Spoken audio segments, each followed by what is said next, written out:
Hey there, rulers. Demo73 here with a feature match for you today. You voted, you chose Asuka and Eins. Let's see who comes out on top. The King of the Gears versus the Lady of the Graveyard. Coming up right here at Ruler School. Let's get into it.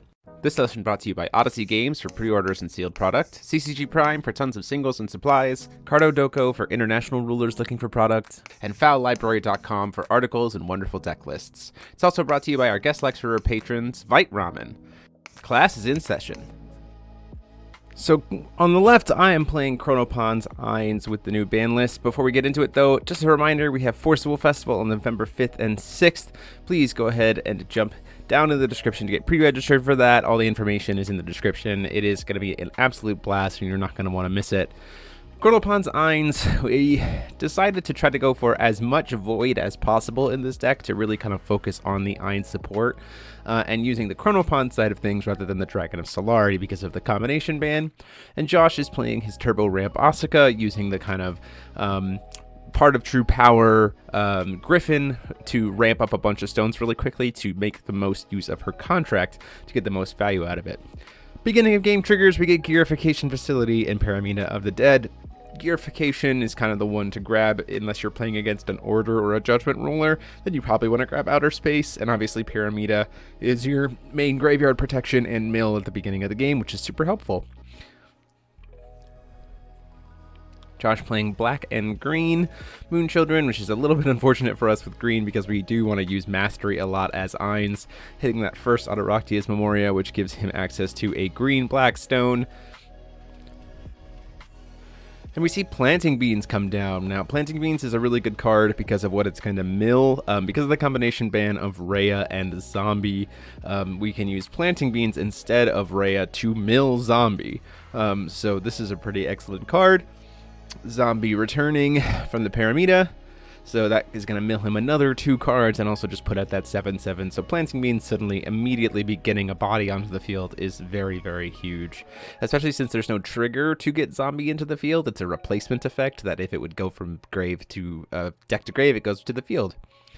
And Josh hitting a second zombie off of the mill from the first zombie. So he paid 1 will and got really lucky off the mills here. Or 1 will, got lucky off the mills and put 2 7/7s on the board. So I'm immediately under pressure, which is not what I want to be at all. Then using Mastery here, he can play Lore of Tsukiyomi, which grabs him back that Spirit of Decay. This is one of the best cards. It's from the Athenia package, but with how much Asuka naturally mills and also reanimates, it is probably one of the best cards in the deck to find that lethal as well as have amazing board clear presence and just a lot of pressure. So we see those 2 7/7s come down and then a pass of the turn. Beginning of the turn trigger for Eins, we get to go ahead and reveal that Shark of Solari to get us another card, draw us into another card. We're really hoping to see Magi Trooper here to be able to kind of get aggressive, but unfortunately you saw that both of those draws were just Chronopawns and we don't have a Magi Trooper in hand to be able to play for free. So we're going to go ahead and cast that first Chronopawns, use that Chronopawns with Mastery to pay a second one, and then do that for a third to at least get some bodies on the field for maybe next turn. They'll all be 7/7s next turn, which can be some pretty good aggression. We still have access to coin as well as Gearification Facility to filter and a blocker, so we're feeling pretty okay here. The big risk is that unfortunately though, we've tapped down our Chronopawns, which means that his zombies can just kill them, which is not great.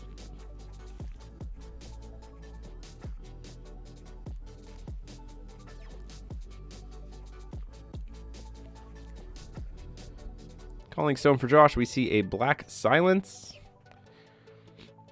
Already a lot of cards in the graveyard, as well as now being able to use Pyramida to be able to mill 2 cards, which we're going to see. Hits a Lore of Tsukiyomi and a Black Witch.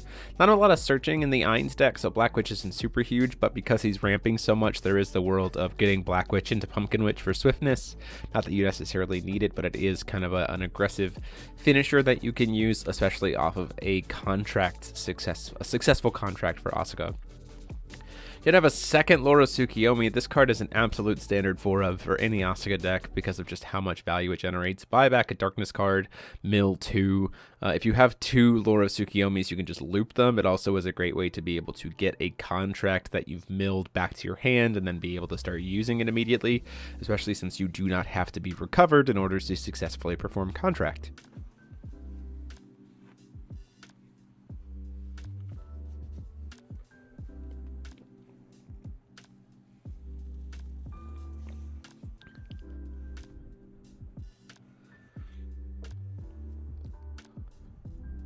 Josh already looking at a position where he can get aggressive, and if he really wanted to go ahead and perform contract, he certainly has enough cards in graveyard to be able to resolve it.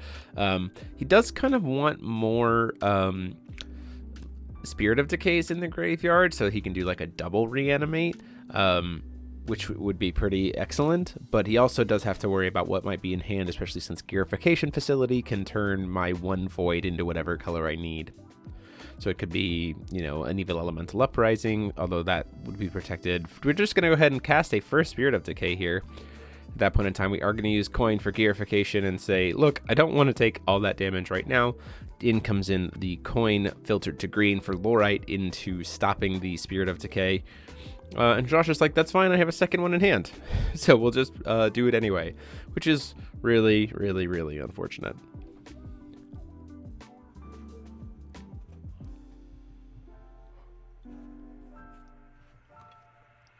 10 cards in graveyard means that I lost 10 life, and now that guy has 10 counters on him, which is pretty insane. So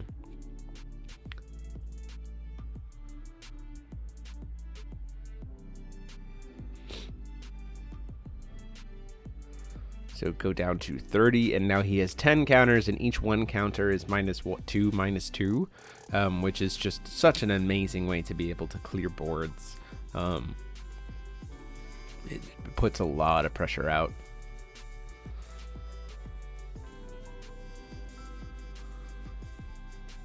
So even if I did try to block here,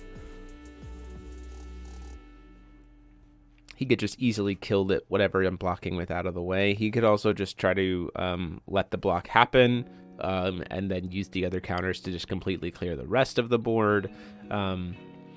You saw that I have that Rain of Comets in hand. There is a world where I could have tried to do, you know, use Gearification Facility, recover the Eins, and try to go for the mastery cost of Rain of Comets. Unfortunately, because Josh is playing green Moonchild, he's protected from that because a mastery cost would be prevented. So we swung 7, and now before he swings again, we're going to go ahead and try to remove 3 of the counters to kill that Chronopawns that's still active, but before, because he put all of them on the chase and then passed priority, before any of them resolved, we have an opportunity to discard Satellite Shield to give an extra 1,000 defense. So now he'll be a 16/16, and then he'll lose 6 defense, so he'll still have 1,000 defense left over. So it would take another 5 of those counters from the Spirit of Decay to be able to kill him, which would be a lot.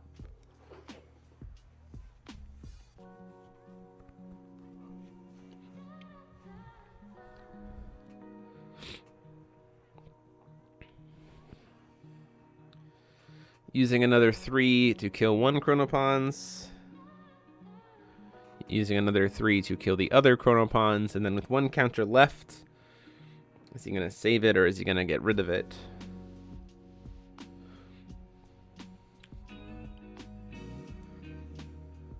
Does look like he's going to try to use Lorite, or he's going to try to kill Lorite with it, at which point in time we're going to use Gearification Facility to make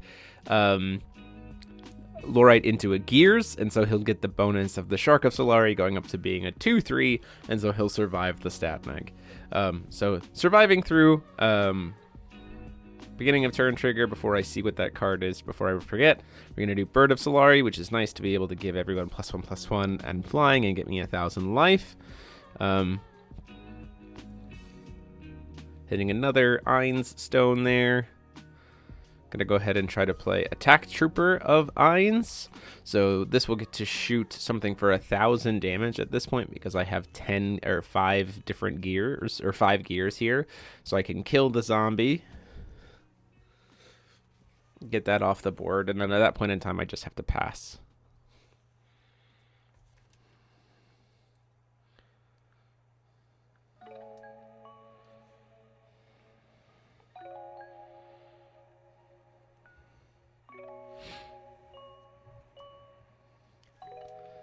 Calling another stone with the Green Moonchild.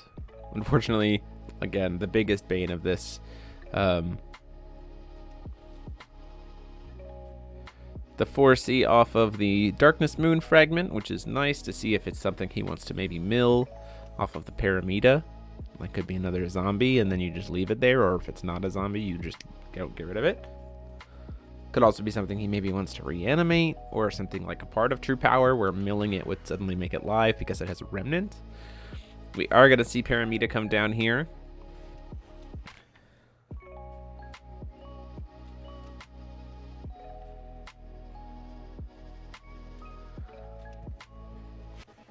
Hits another zombie and does see the contract there off of the mill from the zombie.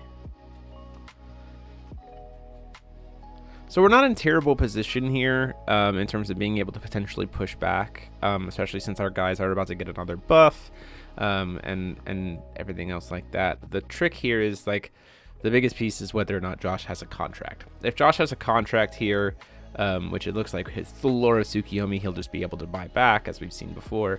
The strength of that card is that he can actually just use his contract spell to kill his own Spirit of Decays and then reanimate them. And so that's exactly what we're going to see here. So Laura Tsukiyomi is going to bring back the contract. He's going to mill another 2 cards. He can then cast the lore spell, or cast the contract spell to mill 3 cards, kill his own Spirit of Decays, reanimate, resummon the Spirit of Decays, and life lost me for lethal. That is one of the things about Eins, kind of as I've been playing with them, is that Eins is not super well equipped to deal with the Moon Children, at least at first glance with this first, like, really basic build of Eins, purely because, especially based on what not having access to those God's Arts from the Moon Children, while also being someone who wants to make use of something that one of the Moon Children can stop really well, is an uphill battle. And so it's interesting to see, and I'll be interested to see what other builds of Eins look like to go through with that. So down comes the contract spell, Knight of the Legendary Vampire. Again, he can target up to 3 cost worth of stuff to kill. He can target either side of the field, so he can target his own Spirit of Decays, and then, like, my Lorite or my Chronopawns. He can also target my Solari, like the gearification facility, because it's any number of non-cocoon entities, and gearification facility is a Solaris, not a gears, or not a cocoon. And so it's just a matter of sequencing that all out.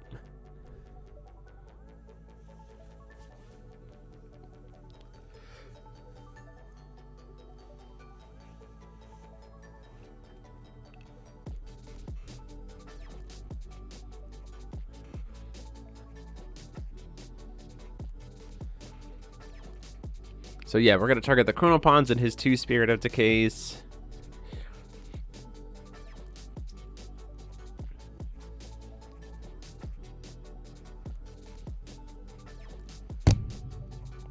And unfortunately, just not much going to be able to stop that, because even if I was somehow to kill the Spirit of Decays for him at this point in time, he would still be able to reanimate them, and I don't have another Lorite or the will to be able to use Lorite to stop the reanimation from End of Night. So it's just a matter of going through the sequence here.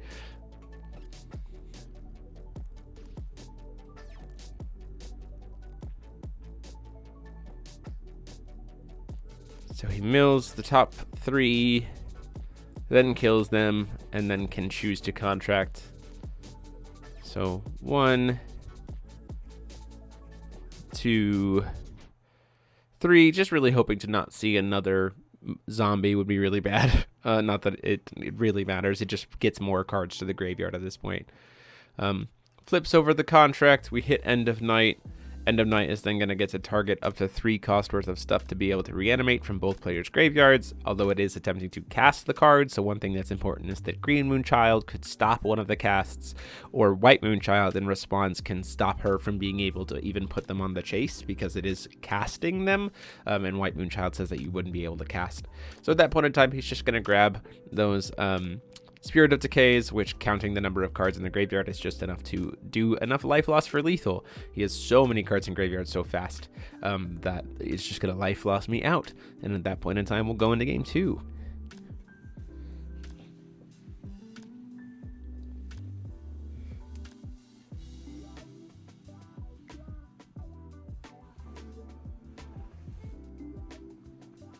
So in game 2 here, I start looking at grabbing the coin, but instead I choose to go first. And the reason why is this gives me essentially 2 turns of action before Josh is going to be able to get his Paramita online, because I'll have first turn, it'll come into play tapped. He skips his first recovery, then it'll go back to me and it'll stay tapped.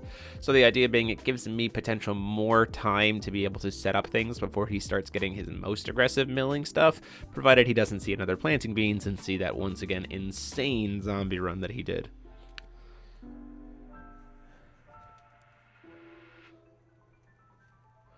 And even going first, I do get to draw an extra card, thankfully, because of the Shark of Solari, which is a very nice kind of first grab.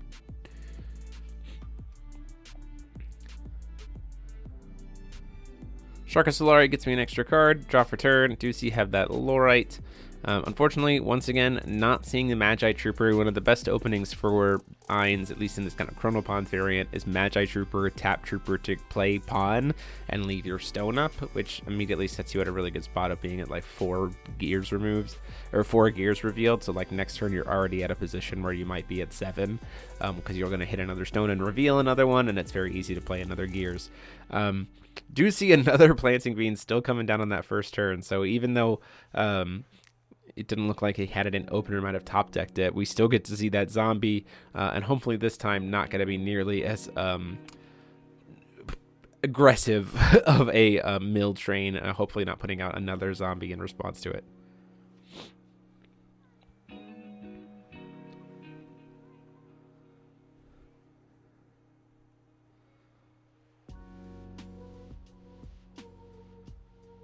I'm going to let him kind of decide his fate and hopefully not hit another zombie and make me feel really bad for not cutting it.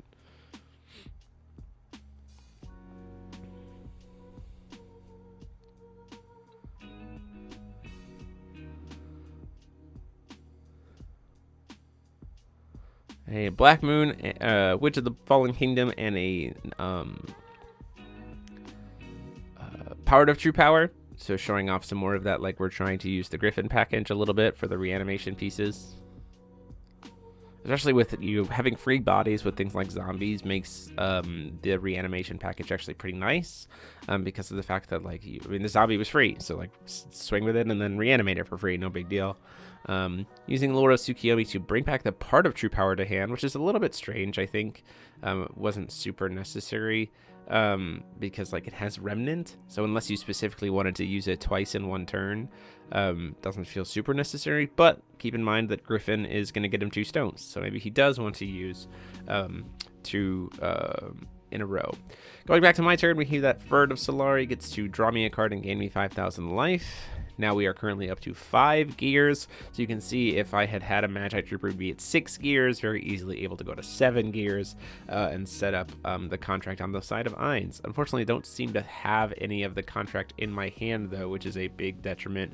Do see a Lorite as well as a Asteroid Cluster, which would be very nice, but ultimately we have to kind of survive through the turns. Asteroid Cluster probably might have been a good play to be able to make, especially since I could play it, get to my 7th gear, and potentially make another gears next turn to put in even more damage against Josh, while still leaving Will open for I think I only have one possible form of interaction, which is just the Lorite.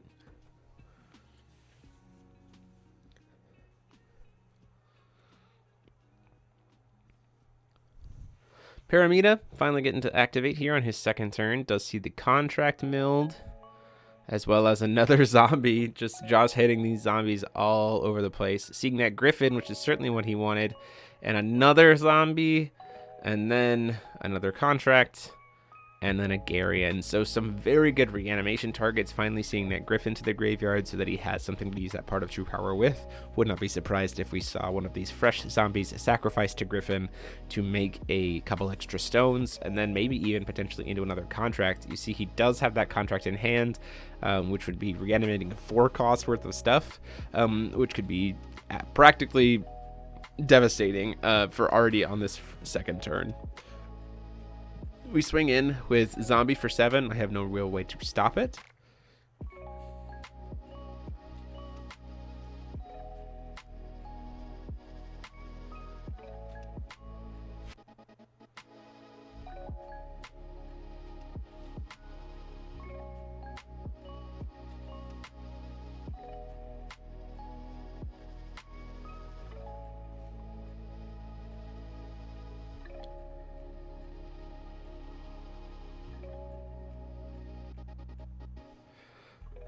Josh deciding exactly whether he wants to reanimate or just go into contract this turn, or what he wants to do first. We are going to see a Death Glare come down, trying to make, it's very interesting, trying to make a Lorite feel bad there. We're going to go ahead and use the Solari filter to at least cast the body, so he can't make my Lorites cost 1. I have no other Resonators in hand, so I'm pretty safe.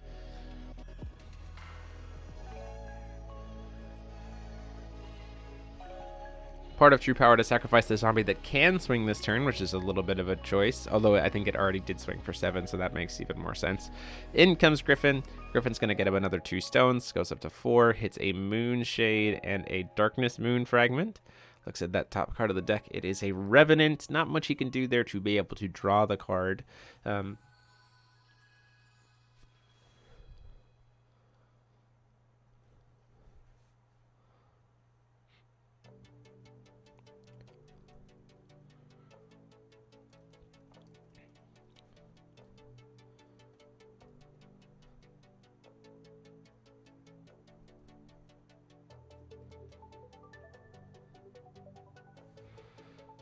Let's see what else we get here.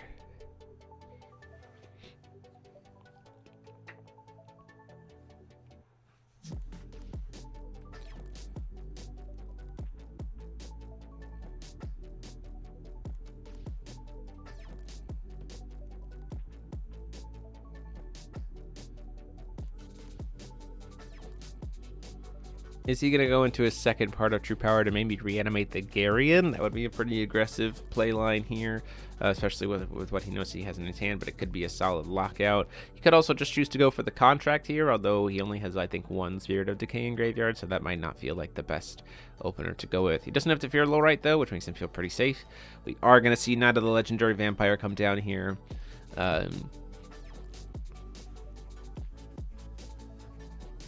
So he gets to kill at this point 4 total combined cost worth of stuff, or up to 4 combined cost worth of stuff. So everything on my board actually is just 3. So he can just clear my entire board with this spell, which is pretty great because, again, Knight of the Legendary Vampire only can't target cocoons. It can target anything else.